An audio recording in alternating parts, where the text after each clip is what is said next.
चलिए एगो और गाना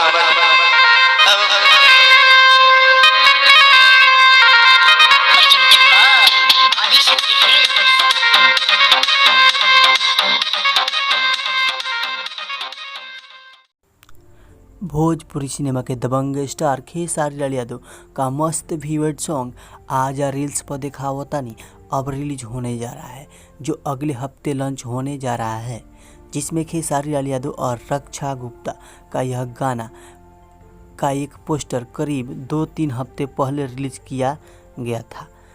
यह गाना ग्लोबल म्यूजिक जंक्शन पर रिलीज किया जाएगा सुबह 8 बजे से। जी हाँ दोस्तों, खेसारी लाल यादव और रक्षा गुप्ता काफ़ी ज़बरदस्त अंदाज लुक में दिख रहे हैं। अगर फ्रेंड्स वीडियो पसंद है तो वीडियो को लाइक कर दीजिए और मेरे चैनल को सब्सक्राइब कर लीजिए, ताकि ऐसे ही लेटेस्ट नोटिफिकेशन सबसे पहले आप तक पहुंच सके। जय हिंद।